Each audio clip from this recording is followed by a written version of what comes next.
Minsan lang sabihin to ni Paul George mga kapatid para sa ka-teammate niyang si Kawhi Leonard. Ibang-iba rin talaga kung manira ang mga fans dahil halos lahat nga hindi pinapalagpas. Kahit nga po si Kawhi walang awa kung bigyan ng pangalan. Hindi nire-respeto ang mga nagawa ni Kawhi sa liga. Kaya marahil nasabi to ng mga tao sino ba naman din tutulong dito kundi ang mga malapit sa kanyang malalaro. Hindi na nga po pinalagpas pa to ni Paul George mga kapatid kaya heto't bumira na rin sa wakas si PG-13. Paano ba naman kasi pinapangunahan na nila si Kawhi? Hindi nga daw niya gusto maging superstar sa liga. At ang worst pa nga po dyan mga kapatid parang robot nga daw tong si Kawhi para sa kanila. Meron nga daw siyang robot personality dahil hindi nga daw umiimik ang taong to. Halos walang kaaway sa liga at kahit si Pat Bev na tila nagalit din kay Kawhi nung hindi na sila naging kampi hindi lang pinansin na parang baliwala o walang nanta-trash talk sa likod niya. Kaya paano mo nga ba naman lalabanan ng ganitong tao na parang robot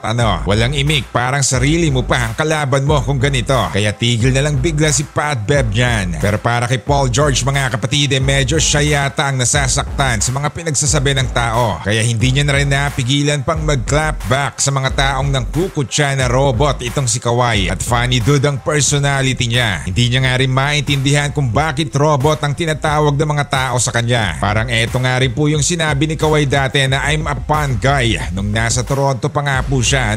Tapos seryosong-seryoso ang muka. Kaya halos lahat nga rin natawa nang nasabi niya to. Medyo kakaiba din naman kasi talaga ang expression din itong si Kawhi. Talagang taliwas na fan guy dahil seryosong-seryoso nga ang muka. At kahit sa mga laban nila simula nung nasa San Antonio pa siya, talaga rin halos hindi mo makitang nagsasalita. Parang katulad nga din po siya ni Tim Duncan na hindi uubra mga trash talk Gayunpaman disenteng-disente pa rin nga po ang ipinapakita ni Kawhi. Wag lang mapupurnada dahil sa injury. Isa pa rin nga po sila sa pwedeng maging threat sa Western Conference. Samantala tila nabunutan na rin nga po ng tinik ang lahat ng makawala na rin sa wakas si Damian Lillard mula sa Portland Trail Blazers. Halos lahat nga po alam sa liga na gusto sanang mapunta ni Lillard sa Miami. Pero hindi nga po gusto ng Portland ang offer ng Heat. Samot-saring haka-haka ang lumalabas pero eto lang pala ang dahilan. Lumalabas na hindi lang pala gustong mapagbigyan ng Portland si Lillard at ang agent nitong si Aaron Goodwin sa gusto nilang mangyari. Parang may hinanakit din yata ang Blazers team